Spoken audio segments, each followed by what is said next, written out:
Okay. Hi, everyone. I'm Chris Riesbeck from the Westland Distillery. Westland is an American single malt distillery, in Seattle, Washington, out in the Pacific Northwest in the U.S. We're excited to be a part of the Whisky show here, presented by Whisky Exchange. It's been a couple of years now that we've been coming out for the show, and obviously we wish we could be there with you all in person, but safety first. So for those of you that have purchased the Westland tasting kits, I'll take you through a little bit of what we're going to have in those kits available for you to taste. And also we'll be discussing just a little bit about the basic philosophy of the distillery as well. So in your tasting kits, you should have a sample bottle of the American Oak, our flagship expression, a sample of our sherry cask matured sherry wood expression, along with our peated expression. We've also included a small sample of our Garryana edition for the 2019 bottling, which is just a fantastic whiskey, and we're super excited about the upcoming release of our Garryana 2020 edition 5 that'll be available through the Whisky Exchange starting in early November. Now, for those of you that are unfamiliar with us, you might be thinking to yourself, single malt from America, that strikes me as a relatively unusual thing, and you'd be right. 10 years ago, at the beginning of all of this, there weren't a tremendous amount of single malt distilleries in the U.S. because, quite frankly, everyone just sort of assumed that bourbon was king in the U.S. But the reality is that throughout huge swaths of America, there are significant amounts of barley grown, and the Pacific Northwest is certainly one of those regions. Our home state of Washington produces an enormous amount of malting grade barley for the brewing industry. Back in 2010, Westland was founded by a guy by the name of Matt Hoffman, who I'm sure many of you know. He's going to be on our channel later this week, and he also put together a really great tour that you can watch through our playlist when we're not here at the booth. What's really neat about Matt and the way that he thinks about whiskey is that it's built around this sort of central concept of how we can make whiskey that has a real sense of place, but perhaps even more importantly, whiskey that really pays respects to the raw materials that we utilize. Now, there are a ton of great distilleries that are representing their products here today at the Whisky Show and throughout the rest of the week. What I will tell you is that a lot of distilleries, and this isn't in any particular country, but really all over the world, a lot of them are really focused on the final product they produce. And that's certainly an important thing to do. But it often comes at the cost of the way that we consider raw materials and their importance in playing an active role in developing real flavor in their whiskey. And when Matt started the distillery, he had kind of said to himself, he said, there are all these breweries and wineries doing all these really interesting things. They understand that their raw materials are a critical component of developing flavor for the whiskey, for their products. How do we embrace some of that tradition and bring it into what we do at Westland? It started off with this idea of let's look at barley first and foremost, right? Everyone assumes that barley is there to develop alcohol, right? It's a source of fermentables. That's certainly a huge function of it. But it also plays a central role in developing flavor. If we look at most distilleries around the world and the way they produce single malt whiskey, we're looking at it at just two-row pale malt. So I've got a bit of this here on the table. I'll sort of hold it up. Hopefully you'll be able to see that. Really light in color. Two-row pale malt, wonderful stuff, easy to work with, highly fermentable. That's great.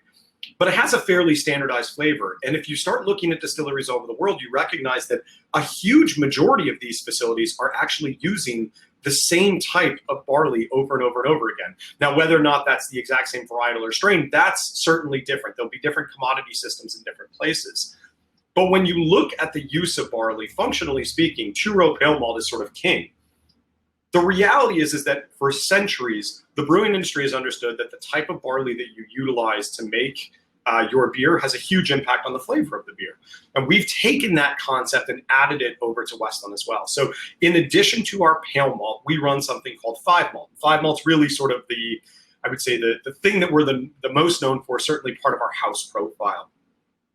In 5 malt, we start with a Washington State two-row base pale malt, and then we add in the mash 4 separate and unique specialty kilned or roasted malts. So it starts off with a lightly kilned malt called Munich malt, and then we add in Briess Extra Special malt, and then pale chocolate malt and brown malt. Now, if you were to look at those things, and I can show you a little bit what pale chocolate malt looks like right here. If you were to look at those things individually, if you were looking at them together at a brewery level, you'd probably end up making something that looks a bit like a stout or a porter in that sort of general idea.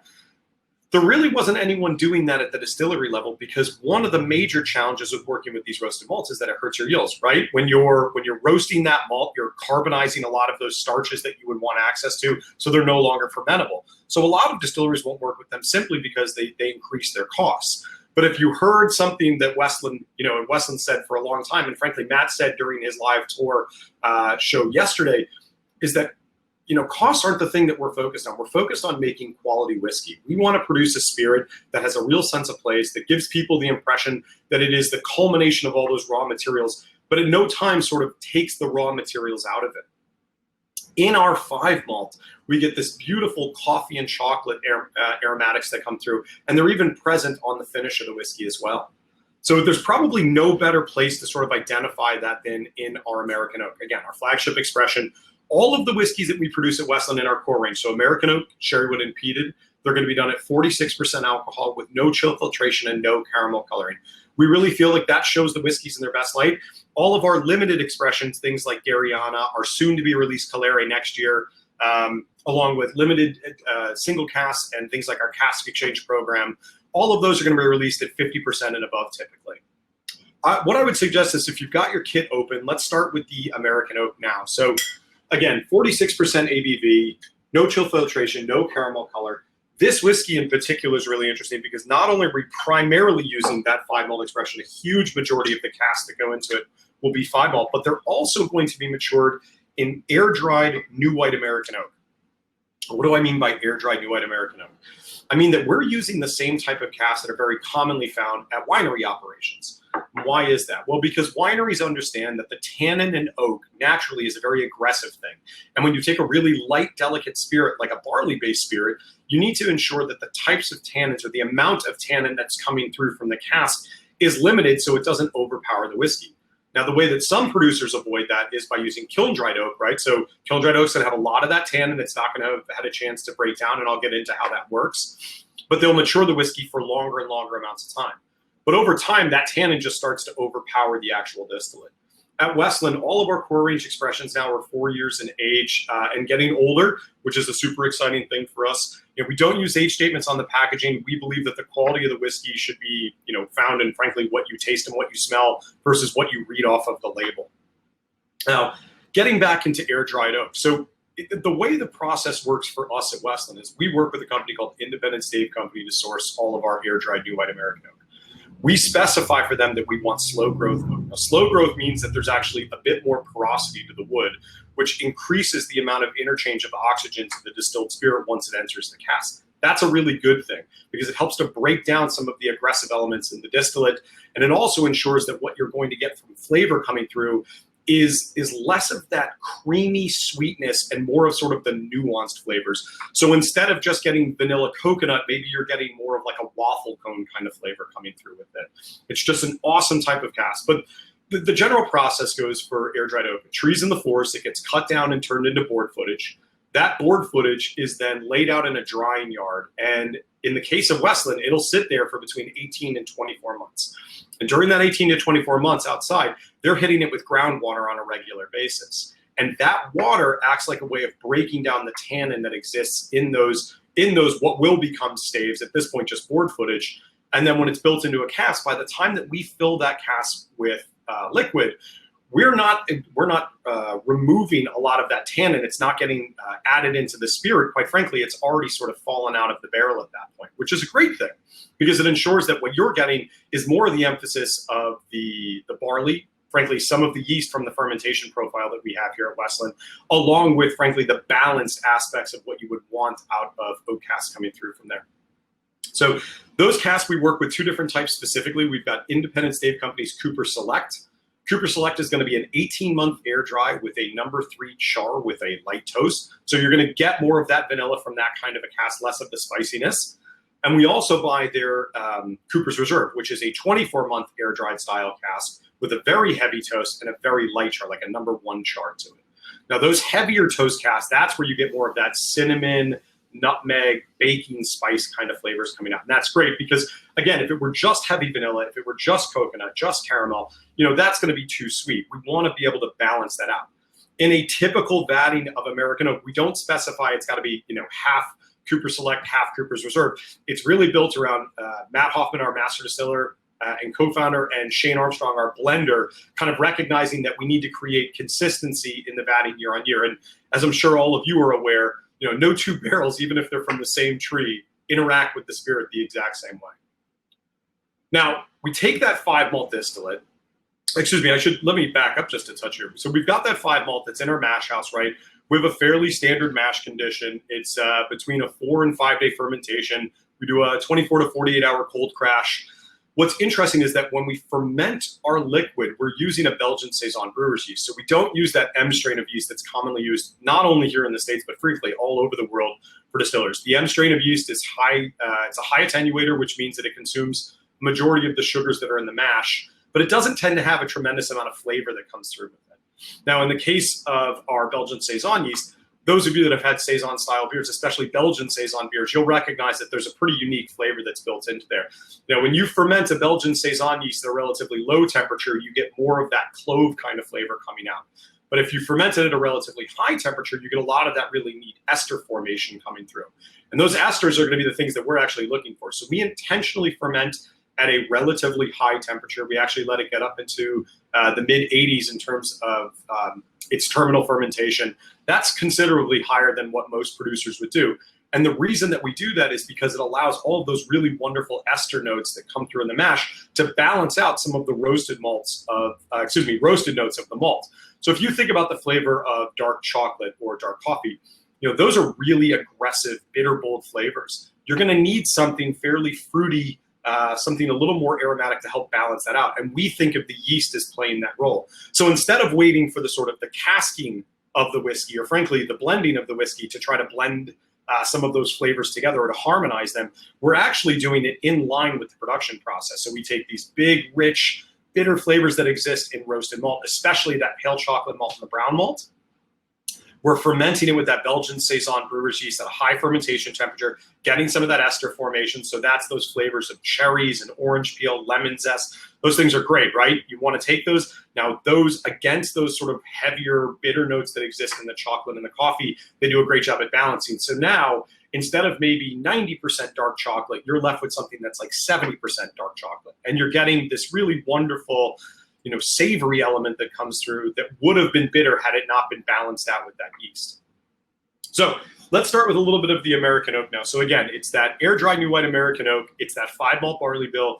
Everything that we produce at the distillery is going to be fermented with that Belgian Saison brewer's yeast. So it's fairly consistent there. One of the things that I love to say about this whiskey is that you really can pick up all of the raw materials. And obviously, let's say that the 3 raw materials in particular in this one are going to be malted barley, certainly yeast, and oak. Obviously, water is going to play a role in that as well, but it's hard to smell water, I would argue. So starting off there on the nose, you've got this really wonderful sort of tart cherry, orange peel, lemon zest. Those are classic fermentation notes, right? That is every bit the esters that are coming through in the mash. That's very much intentional. That's something we want to come out of our wash prior to heading into the stills. But then there's also this really sort of wonderful light coffee note. There's also a bit of, especially on the back end of the aromatics, there's a bit of that sort of waffle cone. If you think about going to an ice cream shop in the middle of summer, back when you could go outside, you'd remember that there's this really great vanilla sugar candied note that's really great. A classic example of Quercus alba or white American oak there. But on the palate, it starts to change a little bit. So on the palate, you're really going to start to pick up quite a bit of the malt note that comes through here. And again, focusing on that 5 malt, especially that roasted malt, in addition to the pale malt. In that 5 malt barley bill, the idea is that you're not going to be able to taste each of them individually very clearly. You'll get a sort of a broader version of all of them together.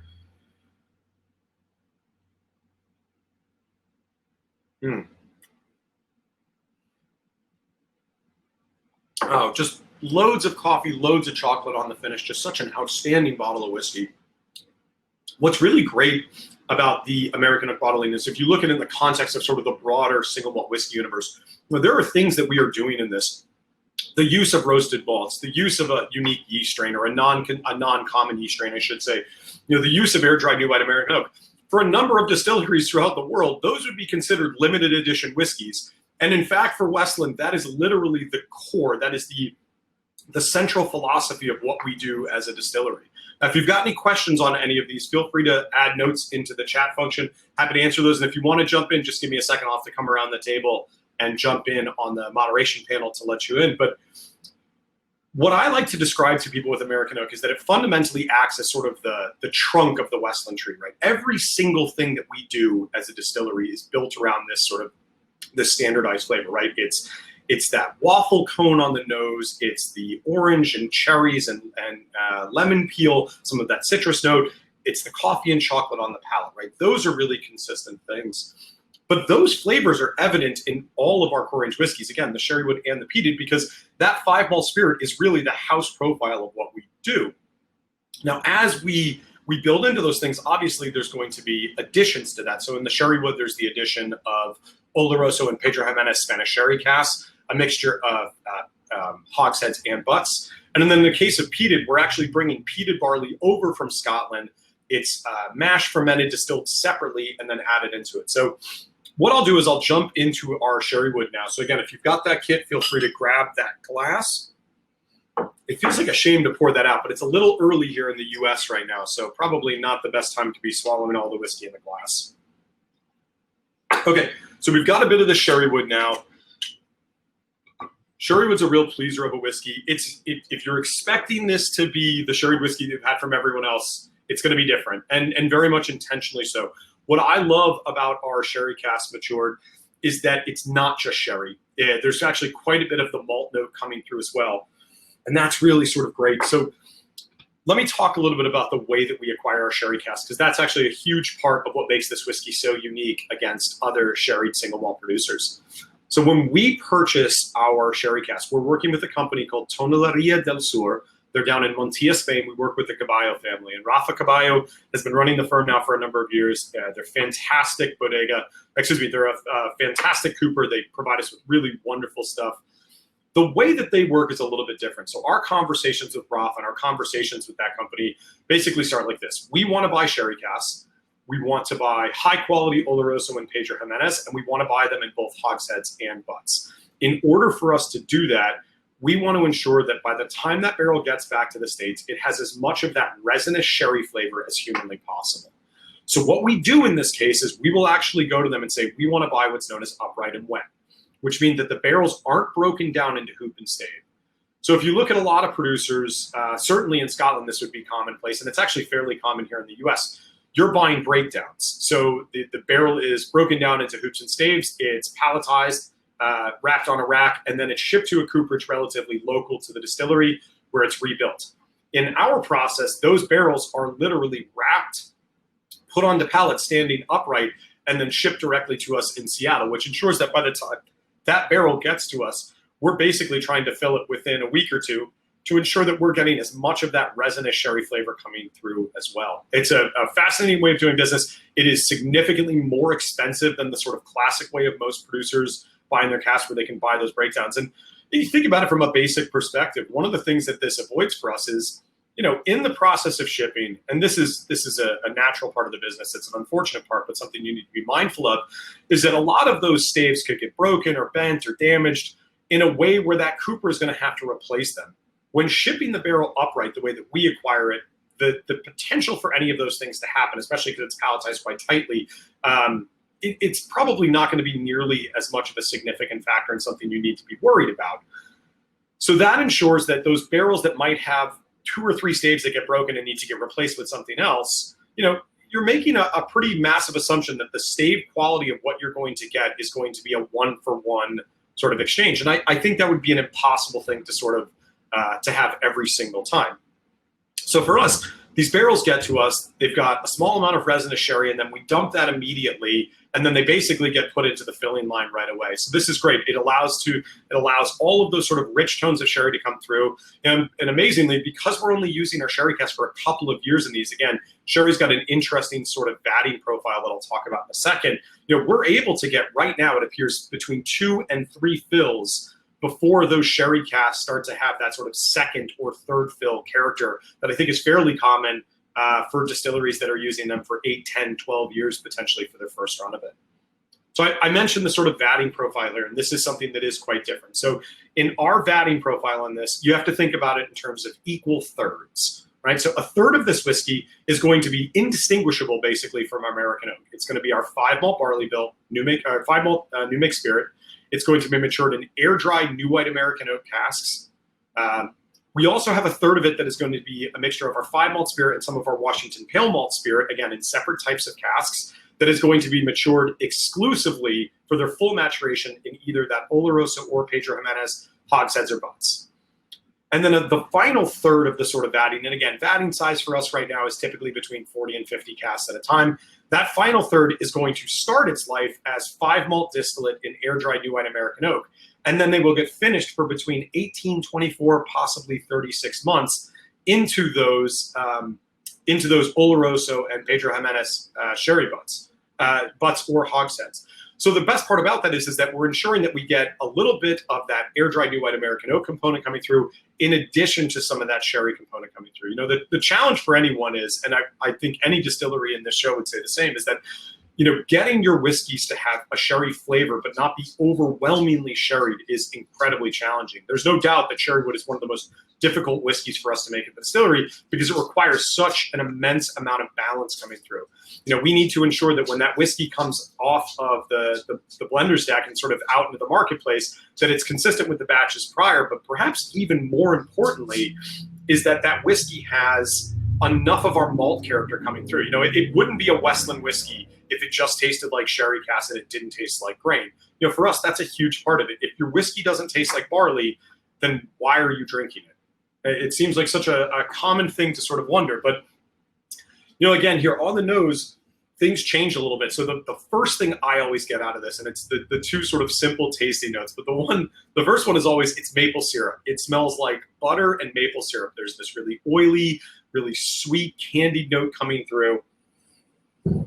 But there's also a bit of like and this was a tasting note we actually got at the whiskey show last year. Someone said that it reminded them of an oatmeal raisin cookie. And that's absolutely right. It's one of those things, certainly when you presuppose it, you put the whiskey to nose, you can pick it up right away. But it's really wonderful. Now, the key here is looking for, when you're tasting the whiskey at home, look for how that 5-malt barley bill is adjusted here. So I would argue that an American oak 5-malt barley bill is all about dark chocolate and coffee.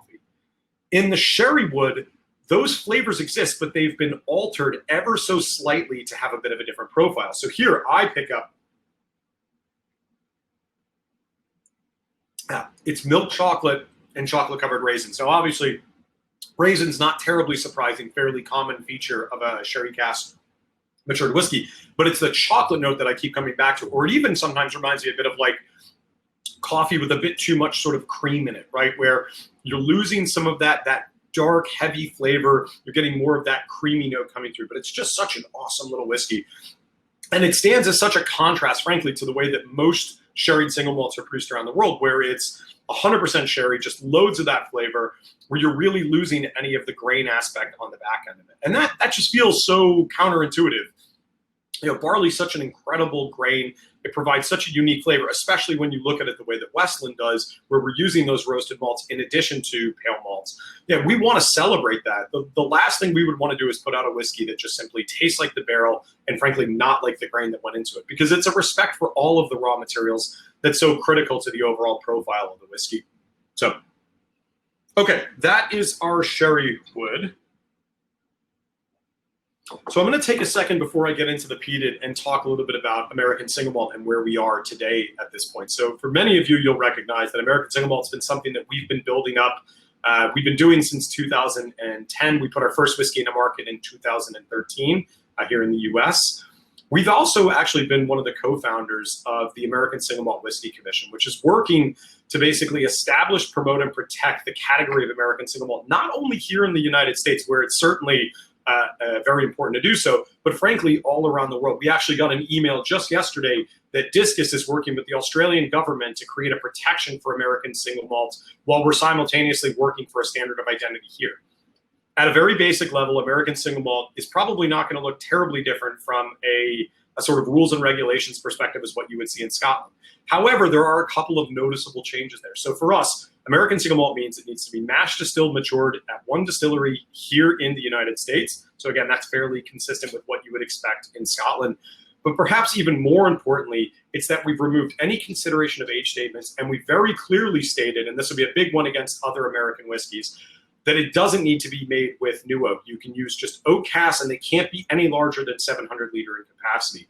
That really ensures that what you're going to be getting is innovation within the category. Listen, one of the challenges with writing a standard of identity are always going to be that some of the regulations that you need to write will inevitably have the impact of adjusting the flavor of the type of distillate that people are trying to produce. That to me is a bad way of doing things. You really want to keep it as open-ended as possible. At the end of the day, the consumer is going to decide whether or not they want to buy those things. If that means that you want to put out whiskey that is a year old, 2 years old, so be it. If it means you want to wait 5 or 6 years, so be it. If it means you want to wait 10 years, so be it. But you should have that choice as a producer. And frankly, the consumer should have the right to taste those things and to make the decision on their own. As we've been building this, when we started, this was eight individual distilleries met in a basement of a Chicago liquor store here in the US and basically hammered this out in about 30 minutes. To date, we have over 170 unique distilleries throughout America that are producing American single malt whiskey right now. Now, one of the things that makes Westland really special within that sort of broader group is that a majority of those distilleries are making bourbon or rye. They're potentially making gin or vodka, and single malt exists as sort of a line item for them. At Westland, we exclusively produce single malt whiskey and exclusively produce American single malt whiskey. And we're passionate about it. We believe really strongly, certainly being from the Pacific Northwest where barley is king. It felt like the right thing to do to make our focus exclusively on this thing that we're so excited to bring out and around the world. And we always laugh because when we come over to London and we do the whiskey show, we spend time with all of you. We say the word, we have to be very clear about saying single malt whiskey here in the States at a trade show, because when you just say American whiskey, the assumption is always, oh, it must be bourbon or it must be rye. Ironically, America is one of the few countries in the world where when you say the word whiskey, there's not this implied, oh, it must be single malt, because pretty much everywhere else on the planet, everyone kind of agrees that whiskey is a barley-based spirit. And that's a good thing. That's exactly what we're shooting for. Again, there's no reason for America not to produce single malt whiskey. We grow some of the finest malting grade barley on the planet. All right, little bit of a tangent there. Let's talk a little bit about our peated expression. Now, in our peated expression, as many of you know, we've been working for a while on sourcing Washington State peat and working with Washington State varietals of barley. I want to be really clear that in our Westland peated currently, the whiskey that's been in the market for the last couple of years and will continue to be in the market, that whiskey is being produced with Baird's heavily peated malt coming to us from Inverness in Scotland. They're a fantastic producer of peated malt. It's actually where our sister distillery, Prikladi, sources some of their peated barley for their Port Charlotte series. We buy their heavily peated malt. It's typically about 55 ppm. However, it doesn't make up the entirety of the vatting of this product. In fact, we still use quite a bit of that 5 malt air-dried and matured and air-dried new white American oak to produce this whiskey. The peated distillate makes up about 25% to 33% of the overall vatting of this individual product. So it ensures that the type of peated whiskey that you're going to get is much more in balance versus just sort of a big phenolic monster. The other thing to kind of point out here is that the peat that they use to make this whiskey, to make this, peat that barley, is not going to be sort of coastal, iodine, medicinal flavor profile. It's going to be much more in line with the, I always think of a contemporary as being sort of Talisker, Oban, right? Sort of that really wonderful straw, smoky, cedar, woody kind of note coming through. We've heard from people all over the US, and certainly starting to hear from it around the world as well, that our peated sort of has that cigar box kind of note to it. It's just a wonderful tender note to it, but it's also meant to be a sessionable peated whiskey. I love heavily peated spirit. I would think you'll hear from the majority of the Westland production team that they do as well. But what's interesting about it is that we wanted to make a peated spirit that wasn't going to try to be Islay. It wasn't going to try to be a Scottish peated whiskey. We needed to produce something our own. Again, our goal is to make something that's authentic to the Northwest. And while we have peat here, we've had to build this entirely new economy to get that stuff available. And we're excited that in a few years' time, we'll be able to release that whiskey. And Matt will be talking about that actually a little bit more on his live session on on Sunday. So be sure to check that out tomorrow. He'll be talking a little bit about our Outpost range, which includes Garryana, along with Caleri, our new barley-centric focus series, and finally Solon, which will be out in a few years, which is going to be our Washington State peated product. But in our peated as it stands right now, we've been making this for a number of years. The goal here was, how do we produce a whiskey that isn't trying to just emulate what's being done in Scotland and isn't trying to emulate what's being done in Islay specifically? So the way around that was to produce something where peat only made up a small percentage of the overall batting. And again, 25 to 33% of the spirit. We're using a mixture of ex-bourbon barrels along with air-dried new white American oak and some of our own ex-Westland casks here. So things that were initially used for our Westland American oak could now potentially being used for their second fill in our peated project as well. On the nose, you'll certainly get some of the phenolics. There's no way around it, but it's going to be, again, not that sort of medicinal sulfuric iodine note coming through. It's much more consistent with a sort of grassy cedar wood smoke, which is great. To me, I think the mindset that you hear from some people, and hopefully this is not the way that everyone feels at the show, and I'd imagine not the case, but peated whiskey shouldn't just be an after-dinner thing. Peated whiskey can be a pre-dinner. It can be an aperitif. Smoke is a wonderful flavor to kind of get the appetite going. It can also be done with dinner as long as it's in balance, and it can certainly be done after dinner. I absolutely love our Westland peated with dark blue cheeses. To me, it's like one of the best things in the world. But there's this really great sort of sweet note coming through. And again, because of that air-dried new white American oak, you're going to still get some of that vanilla, wood sugar, a little bit of that like creme brulee note. Creme brulee is kind of the note that I'm looking for here, where it's bruleed sugars, right? A little bit of that richness, but not overwhelming. Again, we don't want this thing to just taste like oak. We want it to taste like barley. Now, in a peated expression, that's a relatively simple thing to do. It's easy to pick up those flavors and to keep them continuing through. The other note here is, again, like all of our core range whiskeys at 46%, it helps to kind of keep the palate fresh. So instead of just that peat sitting on the palate and not being able to sort of wash off, the alcohol does such a great job at balancing all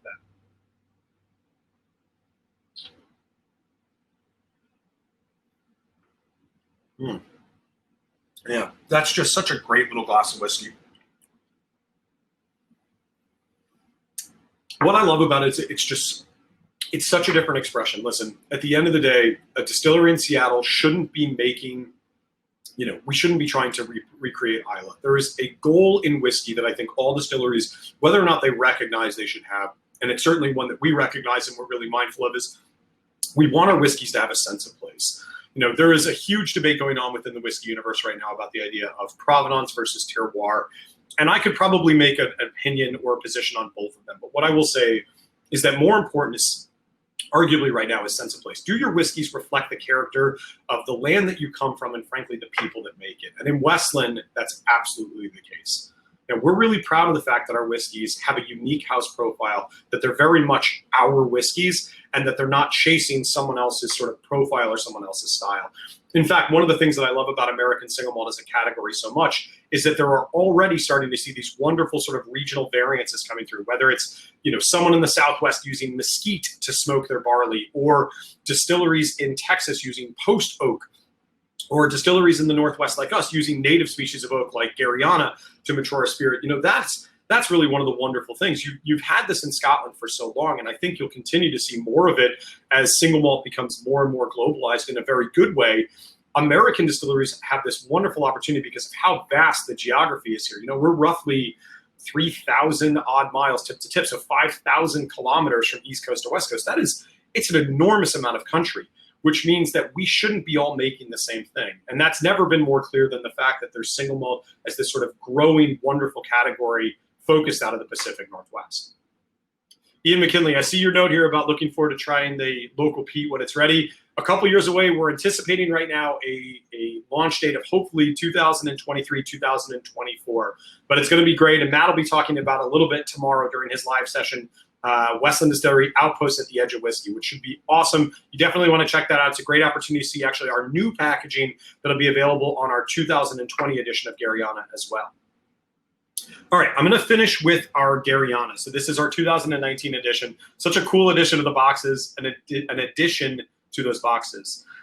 What's awesome about Garryana is that it's truly something that exists and is of the Northwest, right?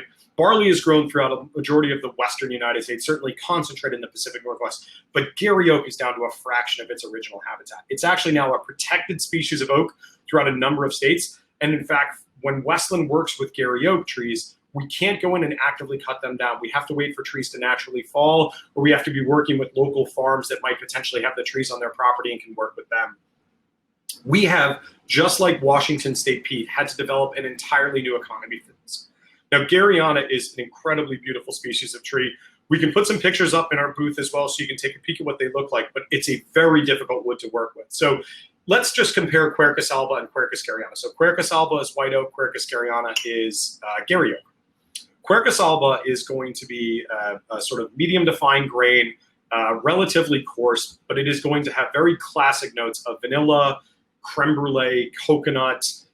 That's regardless of whether or not that it's air dried or kiln dried. Obviously, those notes will change slightly between air drying and kiln drying.